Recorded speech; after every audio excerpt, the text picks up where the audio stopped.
নমস্কাৰ Assam competitive exam চেনেলটোলৈ আপোনালোক সকলোকে স্বাগতম জনাইছো মোৰ নাম কুশল শইকীয়া আৰু এই ভিডিঅ'টোত আমি গুৱাহাটী হাই কোৰ্টৰ জুনিয়ৰ এডমিনিষ্ট্ৰেটিভ এছিষ্টেণ্ট অৰ্থাৎ JAA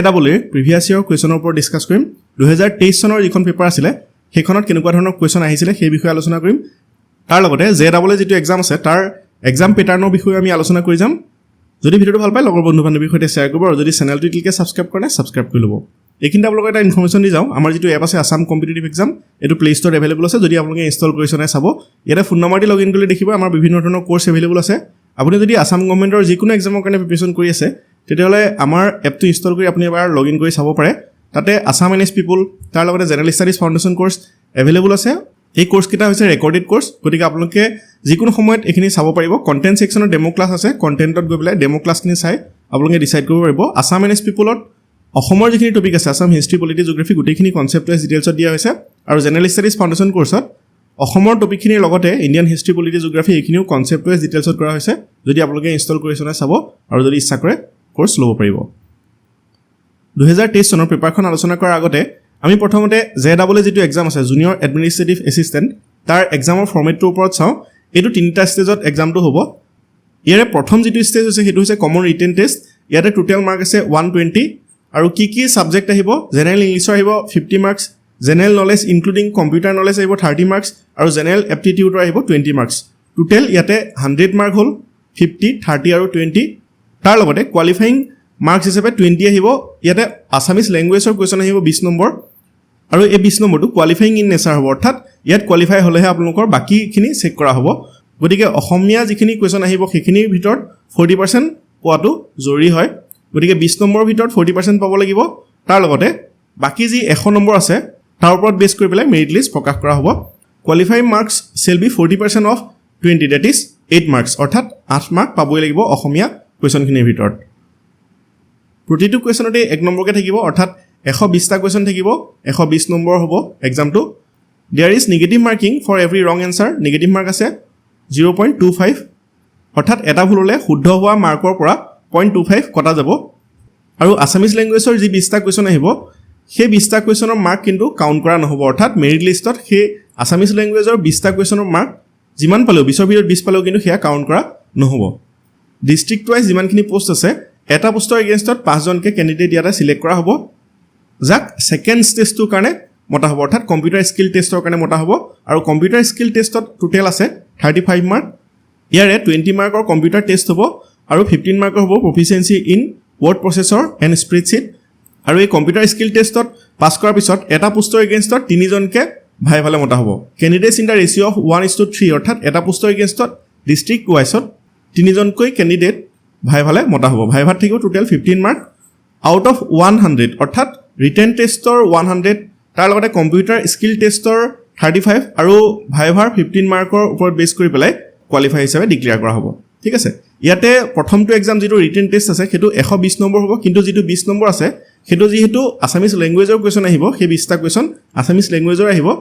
সেইকেইটা কাউণ্ট কৰা নহয় সেইকেইটা কোৱালিফাইং হয় অৰ্থাৎ 20টা কুৱেশ্যনৰ ভিতৰত 8টা শুদ্ধ কৰিলেই হৈ যাব বাকী যি 100 নম্বৰ আছে তাৰ ওপৰত বেছ কৰিহে মেৰিট লিষ্ট প্ৰকাশ পাব গতিকে এইখিনি আপোনালোকে মন কৰিব 2023 চনৰ যিখন পেপাৰ আছিলে JAA আমি সেই বিষয়ে আলোচনা কৰোঁ জুনিয়ৰ এডমিনিষ্ট্ৰেটিভ এছিষ্টেণ্ট 2023 চনৰ এক্সাম হৈছিলে এই পেপাৰখনতো 100+20 অৰ্থাৎ 120টা কুৱেশ্যনে আছিলে আৰু এই 20টা কুৱেশ্যন আছিলে আছামিজ লেংগুৱেজৰ কুৱেশ্যন যদি আপোনালোকে কমেণ্ট কৰে কেনেকুৱা ধৰণৰ কুৱেশ্যন আহিছিলে সেইখিনি মই আলোচনা কৰিম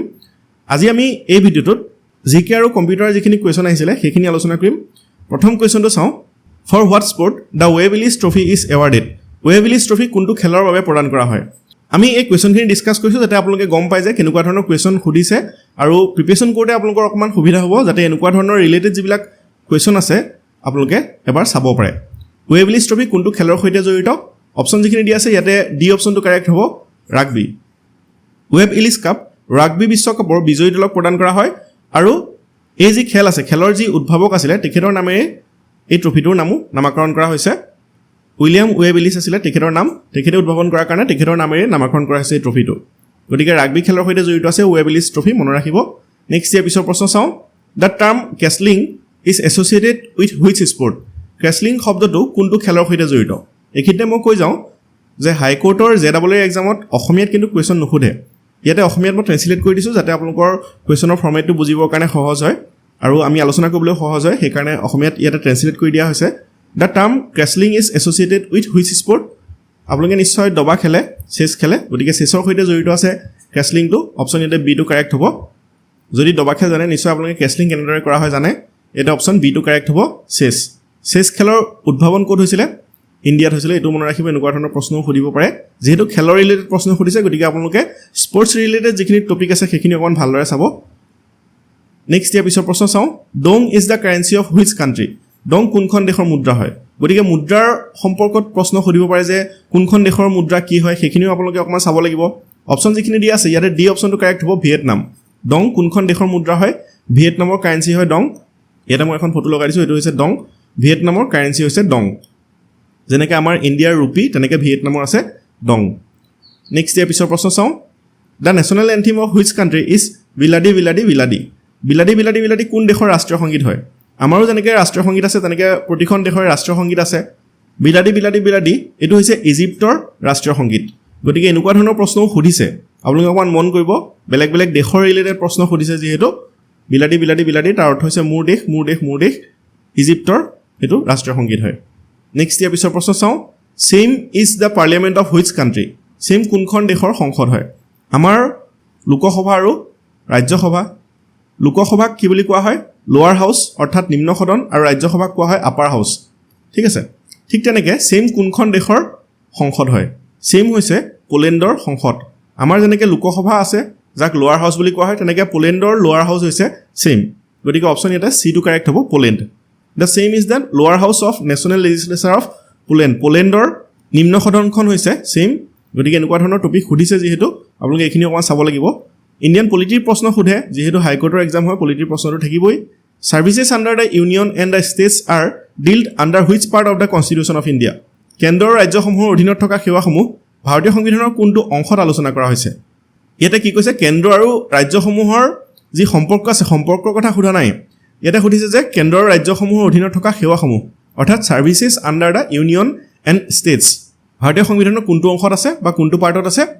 পাৰ্ট 14 গতিকে অপশ্যন ইয়াতে চিটো কাৰেক্ট হ'ব 14 নম্বৰ পাৰ্টত এই বিষয়ে উল্লেখ আছে ভাৰতীয় সংবিধানৰ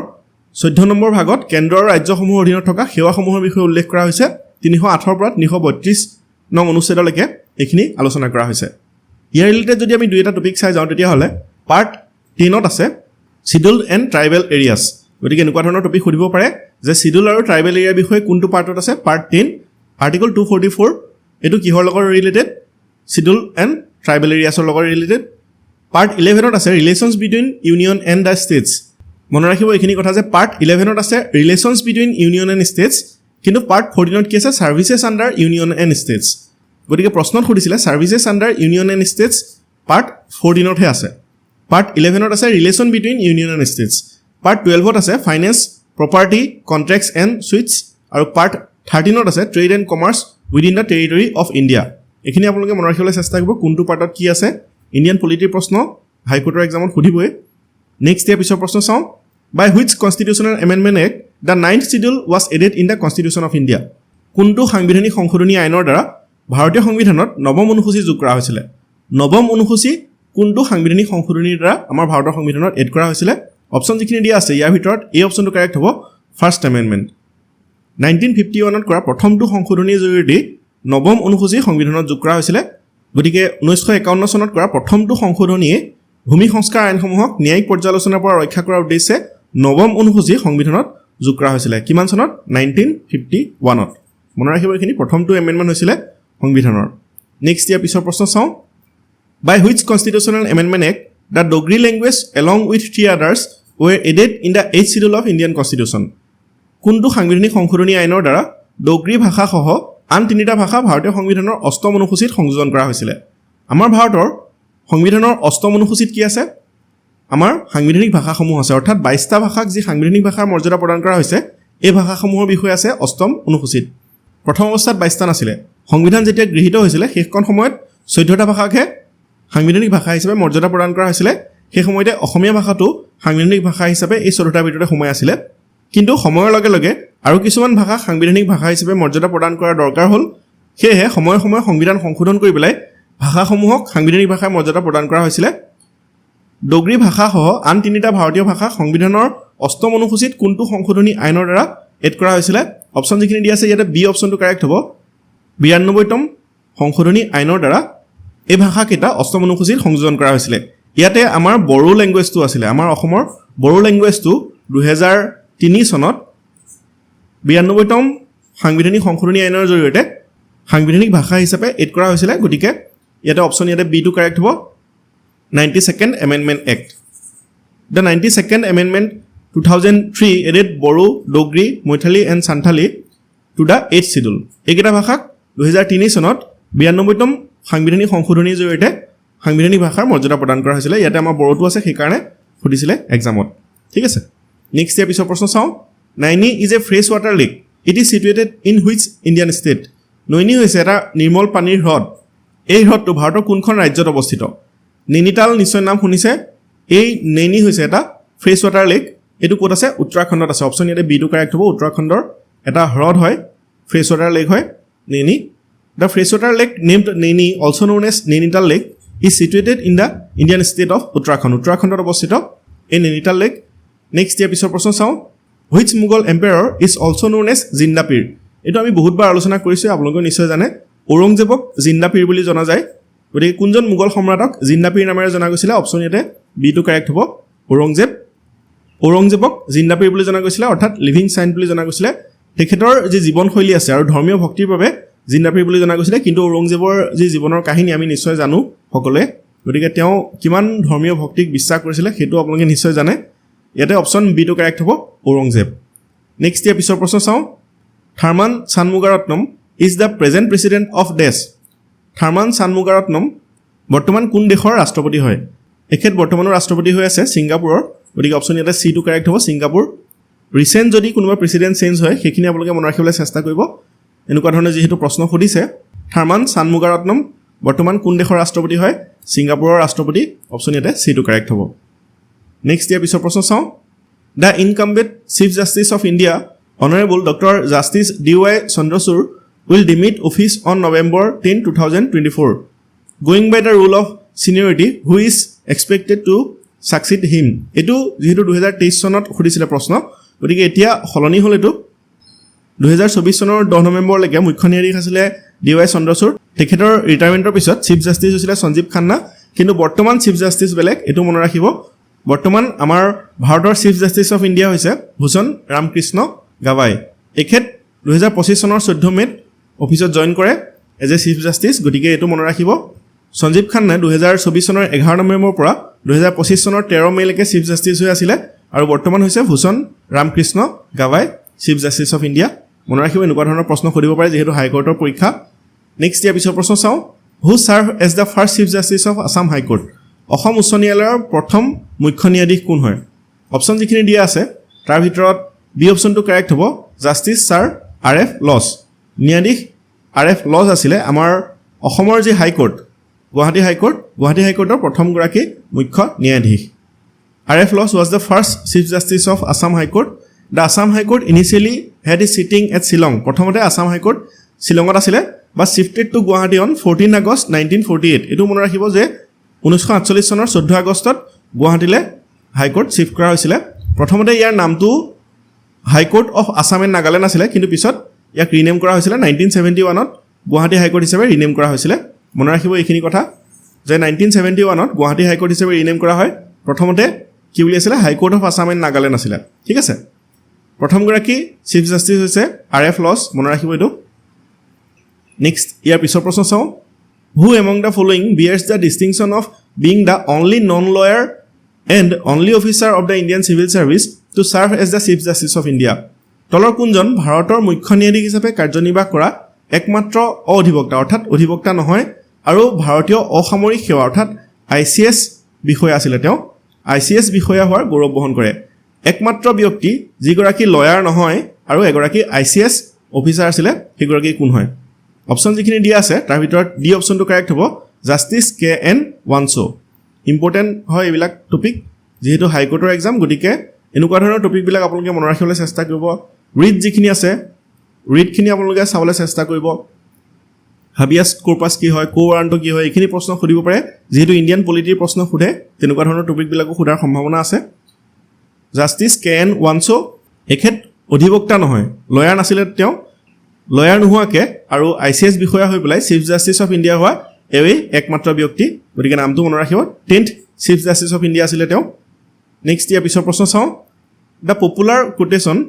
for fools rush in where angels fear to tread is attributed to whom. এই যিটো বাক্য আছে for fools rush in where angels fear to tread, এই বাক্যটো কোনে কৈছিলে? Alexander Pope. গতিকে এনেকুৱা ধৰণৰ যিবিলাক ষ্টেটমেণ্ট আছে ষ্টেটমেণ্টবিলাকো সুধিব পাৰে। মহাত্মা গান্ধীৰ ষ্টেটমেণ্ট সুধিব পাৰে বা অন্যান্য যিবিলাক ফেমাছ ব্যক্তি আছে তেখেতসকলৰ ষ্টেটমেণ্টবিলাক আপোনালোকে দুই এটা চাবলৈ চেষ্টা কৰিব, এনেকুৱা ধৰণৰ টপিকো যিহেতু সুধিছে। নেক্সট ইয়াৰ পিছৰ প্ৰশ্ন চাওঁ। MS word is an example of dash. যিহেতু GK আৰু কম্পিউটাৰ মিলাই পেলাই টোটেল 30 মাৰ্ক আহিব, গতিকে GK বহুত বেছি প্ৰশ্নও নাহে, আপোনালোকে বেছিকৈ ফ'কাছ কৰিব লাগিব ইংলিছত, যিহেতু ইংলিছৰ 50টা কুৱেশ্যন আহিব। ইয়াতে যদি চাওঁ MS word is an example of dash. MS word কিহৰ এক্সাম্পল হয়? এন অপাৰেটিং ছিষ্টেম নেকি? অপাৰেটিং ছিষ্টেমটো নহয় MS ৱৰ্ডটো। এন এপ্লিকেশ্যন ছফ্টৱেৰ হয়, গতিকে অপশ্যন ইয়াতে বিটো কাৰেক্ট হ'ব। MS ৱৰ্ড যিটো আমি মাইক্ৰ'ছফ্ট ৱৰ্ড ইউজ কৰোঁ সেইটো হৈছে এটা এপ্লিকেশ্যন ছফ্টৱেৰ, গতিকে ইয়াতে বি অপশ্যনটো কাৰেক্ট হ'ব। নেক্সট ইয়াৰ পিছৰ প্ৰশ্ন চাওঁ। এই computer cannot boot if it does not have dash. কম্পিউটাৰটোৱে বুট কৰিব নোৱাৰে, অৰ্থাৎ আমি যদি ষ্টাৰ্ট কৰোঁ ষ্টাৰ্ট নহয় যদি তাত কি নাথাকে? অপাৰেটিং ছিষ্টেম নাথাকে। অপাৰেটিং ছিষ্টেম লাগিবই, লিনাক্সে হওক বা উইণ্ড'জে হওক বা iOSে হওক, অপাৰেটিং ছিষ্টেম থাকিলে আমি তাক ষ্টাৰ্ট কৰিব পাৰিম। গতিকে অপশ্যন ইয়াতে চিটো কাৰেক্ট হ'ব। অপাৰেটিং ছিষ্টেম লাগিবই, without operating system we can't start A computer. ঠিক আছে, অপশ্যন ইয়াতে চিটো কাৰেক্ট হ'ব। নেক্সট ইয়াৰ পিছৰ প্ৰশ্ন চাওঁ। Dash is the process of dividing the disk into tracks and sectors. যেতিয়া আপোনাৰ যিখিনি কম্পিউটাৰ ষ্ট'ৰেজ আছে তাক ভাগ কৰা হ'ব, তাক কি বুলি কোৱা হয়? অপশ্যন যিখিনি দিয়া আছে ইয়াৰ ভিতৰত বি অপশ্যনটো কাৰেক্ট হ'ব, ফৰ্মেটিং বুলি কোৱা হ'ব। কম্পিউটাৰ কুৱেশ্যনখিনি ইম্পৰ্টেণ্ট হয়, আপোনালোকে অকণমান চাব কম্পিউটাৰ কুৱেশ্যনখিনি। কম্পিউটাৰ ৰিলেটেড কিন্তু বহুত টাফ কুৱেশ্যন নোসোধে, জেনেৰেল কিছুমান কুৱেশ্যনে আপোনালোকে চাই যাব, এইখিনি চাই গ'লে আপোনালোকে নিশ্চয় পৰীক্ষাত সুবিধা পাব। নেক্সট ইয়াৰ পিছৰ প্ৰশ্ন চাওঁ। Dash are attempts by individuals to obtain confidential information from you by falsifying their identity. অৰ্থাৎ এগৰাকী ব্যক্তিয়ে নিজৰ আইডেণ্টিটি লুকুৱাই আপোনাৰ পৰা যদি ডাটা বা আপোনাৰ যিখিনি কনফিডেঞ্চিয়েল ইনফৰমেশ্যন আছে সেইখিনি যদি নিবলৈ চেষ্টা কৰে তেতিয়াহ'লে তাক কি বুলি কোৱা হয়? বৰ্তমান সময়তো এনেকুৱা হৈ থকা দেখা যায় যে এগৰাকী ব্যক্তিয়ে ফোন কৰিব আৰু ফোন কৰি OTP বিচাৰিব বা এনেকুৱা কিছুমান ইনফৰমেশ্যন বিচাৰিব, আধাৰ কাৰ্ডৰ নাম্বাৰ বিচাৰিব, পান কাৰ্ডৰ নাম্বাৰ বিচাৰিব। তেখেতে কোনে কৈছে? তেখেতৰ একচুৱেল ইনফৰমেশ্যনটো নিদিয়ে। গতিকে এই যিটো ছিষ্টেম আছে বৰ্তমানো চলি থকা দেখা গৈছে, ইয়াক কোৱা হয় ফিচিং। অপশ্যন এ কাৰেক্ট হ'ব ইয়াতে, ফিচিং বুলি কোৱা হয়। নিজৰ আইডেণ্টিটি লুকুৱাই এগৰাকী ব্যক্তিয়ে যদি আনৰ যি ইনফৰমেশ্যন আছে কনফিডেঞ্চিয়েল ইনফৰমেশ্যন যদি ল'বলৈ চেষ্টা কৰে তাক কোৱা হয় ফিচিং। এইটো মনত ৰাখিব। ইয়াতে এটা মন কৰিব, ইয়াতে যে ফিচিং শব্দটো আছে, ফিচিংটো PHISHING। ইয়াতে ফিচিং মানে এই যিটো বি অপশ্যনত দি আছে এইটো নহয়, কিন্তু এই অপশ্যনৰ ফিচিংটোহে কাৰেক্ট হ'ব। গতিকে ইয়াতে ফিচিঙৰ স্পেলিংটো অকণমান মনত ৰাখিব। জানে ফিচিং বুলি, ঠিক আছে, কিন্তু স্পেলিংটো কথা আছে, কাৰণ বি অপশ্যনত দি আছে FISH, গতিকে এইটো নহয়। এইটো ফিচিঙৰ অৰ্থ বেলেগ আৰু এইটো ফিচিঙৰ অৰ্থ বেলেগ। আশা কৰোঁ আপোনালোকে বুজি পাইছে। নেক্সট ইয়াৰ পিছৰ প্ৰশ্ন চাওঁ। The hardware device that converts digital information from your computer into analog signals that can transmit over wires and vice versa is this. কোনটো হাৰ্ডৱেৰ ডিভাইচে ডিজিটেল ইনফৰমেশ্যনক ট্ৰেন্সফাৰ কৰে, এনালগ ছিগনেললৈ ট্ৰেন্সফাৰ কৰে? কোনটো হাৰ্ডৱেৰ ডিভাইচে? ইয়াক কোৱা হয় মডেম। এই মডেমে ডিজিটেল ইনফৰমেশ্যনক এনালগ ছিগনেললৈ কনভাৰ্ট কৰে। গতিকে অপশ্যন কোনটো কাৰেক্ট হ'ব? চি অপশ্যনটো কাৰেক্ট হ'ব, মডেম। ঠিক আছে, ৱাইফাই ৰাউটাৰ বেলেগ, ৱাইফাই মডেম বেলেগ। মডেমটো থাকিলেহে ৱাইফাই ৰাউটাৰটোৱে কাম কৰিব। ৰাউটাৰটো যিটো আপোনাৰ ভিতৰত এনেকৈ তাঁৰ থাকে ন, সেইটো হৈছে ৰাউটাৰ। ৱাইফাই ৰাউটাৰ সেইটো বেলেগ। ৰাউটাৰে ৰেঞ্জটো ঠিক কৰিব, কিমান দূৰলৈকে ইণ্টাৰনেট প্ৰভাইড কৰিব সেইটো ৰাউটাৰে ঠিক কৰিব। মডেমটোৱে ইণ্টাৰনেটটো কানেক্ট কৰিবলৈ সহায় কৰিব। গতিকে অপশ্যন ইয়াতে চিটো কাৰেক্ট হ'ব। যদি বুজি পায় এইখিনি কৰিবলৈ সুবিধাই হ'ব আপোনালোকৰ। নেক্সট ইয়াৰ পিছৰ প্ৰশ্ন চাওঁ। Full form of BIOS is dash. বায়'ছৰ ফুল ফৰ্ম কি? অপশ্যন যিখিনি দিয়া আছে তাৰ ভিতৰত বি অপশ্যনটো কাৰেক্ট হ'ব, basic input output system. B অপশ্যনটো কাৰেক্ট হ'ব। বায়'ছৰ ফুল ফৰ্ম হৈছে basic input output system. Next ইয়াৰ পিছৰ প্ৰশ্ন চাওঁ। Dash is not a storage device. তলৰ কোনটো ষ্ট'ৰেজ ডিভাইচ নহয়? এই অপশ্যনত দিয়া আছে আইপড। এইটো ষ্ট'ৰেজ ডিভাইচ হয়নে নহয়? ষ্ট'ৰেজ ডিভাইচ হয়, কাৰণ আইপডটো আমি কিহৰ কাৰণে ব্যৱহাৰ কৰিছিলোঁ? আইপড ব্যৱহাৰ কৰিছিলোঁ গান শুনিবৰ কাৰণে। ইয়াতে গান ষ্ট'ৰ কৰি ৰাখিব পাৰি, গতিকে এইটো এটা ষ্ট'ৰেজ ডিভাইচ হয়। বি অপশ্যনত দি আছে পেন ড্ৰাইভ পেন ড্ৰাইভতো ষ্ট'ৰ কৰি ৰাখিব পাৰি গতিকে পেন ড্ৰাইভটো এটা ষ্ট'ৰেজ ডিভাইচেই হয় চি অপশ্যনত দি আছে লিনাক্স হৈছে এটা অপাৰেটিং ছিষ্টেম গতিকে লিনাক্সটো ষ্ট'ৰেজ ডিভাইচ নহয় আৰু ডি অপশ্যনত দি আছে ফ্লেছ ডিস্কো এটা ষ্ট'ৰেজ ডিভাইচ হয় ফ্লেছ ডিস্কৰ ঠাইত বৰ্তমান সময়ত আহিলে ফ্লেছ ড্ৰাইভ গতিকে এইটো এটা ষ্ট'ৰেজ ডিভাইচ হিচাপে কাম কৰিছিলে আগতে যেহেতু আজিকালি কম্পিউটাৰবিলাকত ডিস্ক ভৰাবলৈ জেগা নাথাকে গতিকে ফ্লেছ ডিস্কৰ ঠাইত আহি গ'ল ফ্লেছ ড্ৰাইভ কিন্তু এইটো এটা ষ্ট'ৰেজ ডিভাইচেই হয় গতিকে কোনটো নহয় বুলি সুধিছে নট এ ষ্ট'ৰেজ ডিভাইচ বুলি সুধিছে লিনাক্সটো কি হয় এটা অপাৰেটিং ছিষ্টেম হয় এইটো ষ্ট'ৰেজ ডিভাইচ নহয় গতিকে অপশ্যন ইয়াতে চিটোৱে কাৰেক্ট হ'ব লিনাক্স ঠিক আছে নেক্সট ইয়াৰ পিছৰ প্ৰশ্ন চাওঁ in internet what is the full form of টিচিপিৰ ফুল ফৰ্মটো কি হয় ইয়াতে অকণমান মন কৰিব স্পেলিংখিনি যিহেতু অকণমান বেলেগ টিচিপিৰ ফুল ফৰ্মটো হৈছে ট্ৰেন্সমিশ্যন কণ্ট্ৰল প্ৰট'কল ঠিক আছে ট্ৰেন্সমিশ্যন কণ্ট্ৰল প্ৰট'কল এইটো মনত ৰাখিব ডি অপশ্যনটো ইয়াতে কাৰেক্ট হ'ব নেক্সট ইয়াৰ পিছৰ প্ৰশ্ন চাওঁ in Microsoft word dash contains tool for standard task like saving printing cutting copying and pasting etcetera MS ৱৰ্ডৰ প্ৰশ্ন বহুতকেইটা দেখা গৈছে গতিকে MS ৱৰ্ডৰ ৰিলেটেড যিখিনি প্ৰশ্ন হ'ব পাৰে সেইখিনি চাব MS ৱৰ্ডৰ কোনটো টুলত saving printing cutting copying pasting এইবিলাক অপশ্যন থাকে আমি অপশ্যন এইখিনি কোনটো টুলত বিচাৰি পাওঁ অপশ্যন যিখিনি দি আছে ষ্টেণ্ডাৰ্ড টুল বাৰ মেনু বাৰ ষ্টেটাছ বাৰ নে ফৰ্মেটিং টুল বাৰ অপশ্যনখিনিৰ ভিতৰত এই অপশ্যনটো কাৰেক্ট হ'ব ষ্টেণ্ডাৰ্ড টুল বাৰ নেক্সট ইয়াৰ পিছৰ প্ৰশ্ন চাওঁ how many KB is equal to 1 GB কিমান KBয়ে 1 GB হয় চাওক কিমান KBয়ে বুলি সুধিছে কিমান MBয়ে 1 GB হয় 1024 MBয়ে 1 GB হয় ঠিক আছে 1024 MB is equal to 1 GB ইয়াত সুধিছে কিমান KBয়ে গতিকে আমি প্ৰথমতে জানিব লাগিব যে 1 MB হ'বৰ কাৰণে কিমান KB লাগিব কিমান KB is equal to 1 MB 1024 KB is equal to 1 MB ঠিক আছে 1 MB হ'বলৈ কিমান KB লাগিব 1024 গতিকে কিমান KBয়ে 1 GB হ'ব এই দুটা ইনটু কৰিব লাগিব 1024 ইনটু 1024 কৰিলে আমি কি পাম 1 GB পাম ঠিক আছে গতিকে অপশ্যন কোনটো কাৰেক্ট হ'ব চি অপশ্যনটো কাৰেক্ট হ'ব 1024 ইনটু 1024 যদি ইনটু কৰোঁ যিমানটো KB ওলাব সিমানটো KB কি হ'ব 1 GB ৰ সমান হ'ব ঠিক আছে অপশ্যন চিটো কাৰেক্ট হ'ব নিশ্চয় আপোনালোকে বুজি পাইছে মই এখন চাৰ্টত ইয়াত দিও দিছোঁ আপোনালোকে যদি এইখিনি মনত ৰাখো বুলি ভাবে মনত ৰাখিব পাৰিব 1 GB is equal two 1024 MB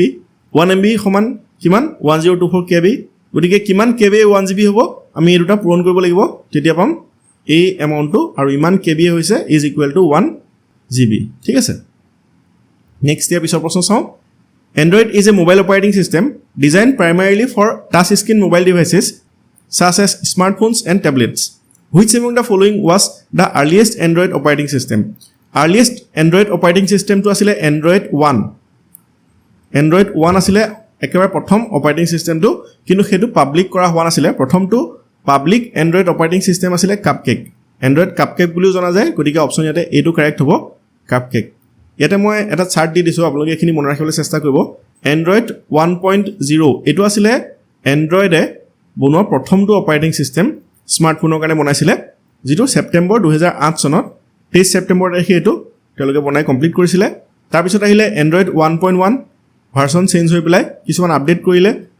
এইটো আহিছিলে 2009 চনৰ 9 ফেব্ৰুৱাৰী তাৰিখে আৰু কাপকেক এণ্ড্ৰইড কাপকেক এই ভাৰ্চনটো আহিছিলে 2009 চনৰ 27 এপ্ৰিল তাৰিখে এইটো প্ৰথম পাব্লিকলে এৰি দিয়া হৈছিলে এইটো ভাৰ্চন ফাৰ্ষ্ট পাব্লিক ভাৰ্চন হয় ঠিক আছে কাপকেক তাৰপিছত কিছুমান আপডেট কৰি পেলাই ডোনাট বুলিও আহিছিলে এটা 2009 চনৰ 15 ছেপ্টেম্বৰ তাৰিখে গতিকে এইখিনি ইম্পৰ্টেণ্ট হয় মনত ৰাখিবলৈ চেষ্টা কৰিব অকণমান নেক্সট ইয়াৰ পিছৰ প্ৰশ্ন চাওঁ which among the following is not a basic function of a computer কোনটো বেছিক ফাংচন নহয় except input process data scan text আৰু ষ্ট'ৰ ডাটাটো কম্পিউটাৰ বেছিক ফাংচন হয় ডাটা ষ্ট'ৰ কৰিবই লাগিব নহ'লে আমি ফটো এখন বা অন্য যি ডকুমেণ্ট আছে ডকুমেণ্ট ছেভ কৰিম কেনেকৈ গতিকে ডাটা ষ্ট'ৰেজৰ কেপাচিটি কম্পিউটাৰ থাকিবই লাগিব প্ৰচেছ ডাটা প্ৰচেছ কৰিব পাৰিব কম্পিউটাৰে এক্সেপ্ট ইনপুটখিনি একচেপ্ট কৰে কম্পিউটাৰে গতিকে কোনটো বেছিক ফাংচন নহয় স্কেন টেক্সট স্কেনটো কোনে কৰে টেক্সট স্কেনটো কৰে প্ৰিণ্টাৰে ঠিক আছে প্ৰিণ্টাৰে কৰে টেক্সট স্কেন গতিকে scan text is not a basic function of a computer option ইয়াতে চিটো কাৰেক্ট হ'ব টেক্সট কোনে স্কেন কৰিব প্ৰিণ্টাৰে কৰিব নেক্সট ইয়াৰ পিছৰ প্ৰশ্ন চাওঁ software that helps run the computer hardware কম্পিউটাৰৰ যিখিনি হাৰ্ডৱেৰ থাকে আপোনালোকে নিশ্চয় সফটৱেৰ হাৰ্ডৱেৰ কি হয় বুজি পায় গতিকে কম্পিউটাৰৰ যিখিনি হাৰ্ডৱেৰ আছে সেই হাৰ্ডৱেৰখিনিক চলাবৰ কাৰণে যিখিনি সফটৱেৰ থাকে সেইখিনি কি বুলি কোৱা হয় প্ৰপ্ৰাইটাৰী সফটৱেৰ নে সিস্টেম সফটৱেৰ নে বেটা সফটৱেৰ নে নন অফ দ্য এবভ কম্পিউটাৰৰ হাৰ্ডৱেৰখিনি চলাবৰ কাৰণে যিটো সফটৱেৰ থাকে সেইটো কোৱা হয় সিস্টেম সফটৱেৰ ঠিক আছে অপাৰেটিং সফটৱেৰ বুলিও কয় গতিকে সেই সিস্টেম সফটৱেৰখিনি ইনষ্টল কৰি থোৱা থাকে কাৰণেহে আমি কম্পিউটাৰটো অন কৰি তাত কাম কৰিব পাৰোঁ software that helps run the computer hardware is system software গতিকে অপশ্যন ইয়াতে বিটো কাৰেক্ট হ'ব ঠিক আছে নেক্সট ইয়াৰ পিছৰ প্ৰশ্ন চাওঁ which system is use by the digital computers to encode data and programmes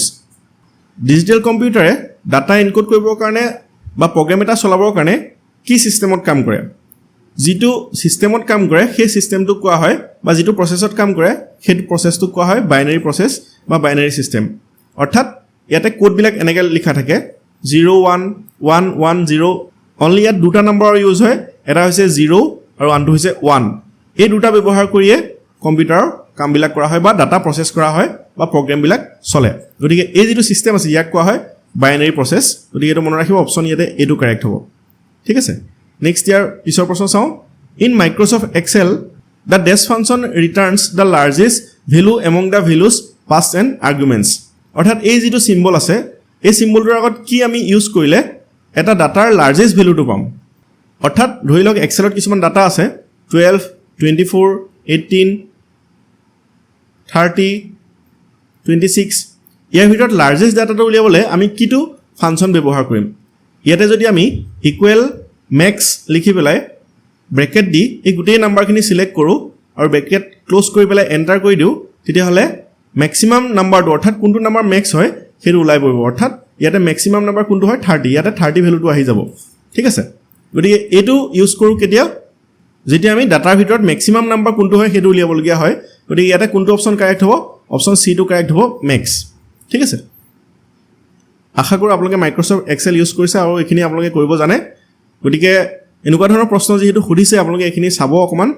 যদি ভিডিঅ'টো ভাল পায় লগৰ বন্ধু বান্ধৱীৰ সৈতে শ্বেয়াৰ কৰিব কেনেকুৱা ধৰণৰ প্ৰশ্ন আহিছে তেওঁলোকে অকণমান জানিব পাৰিব তাৰ লগতে আমাৰ যদি এপটো ইনষ্টল কৰা নাই আছাম কম্পিটিটিভ এক্সাম বুলি এইটো প্লে ষ্ট'ৰত এভেইলেবল আছে যদি আপোনালোকে ইনষ্টল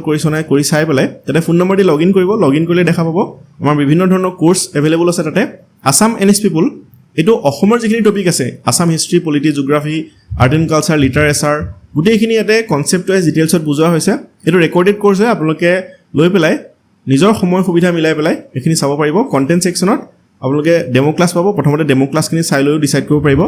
তাৰ লগতে জেনেৰেল ষ্টাডিজ ফাউণ্ডেশ্যন কোৰ্চ ইয়াতে Indian history polity concept wise ডিটেইলছত কৰা হৈছে প্ৰথমৰ পৰা কেনেকৈ আৰম্ভ হৈছে গোটেইখিনি ইয়াতে পাই যাব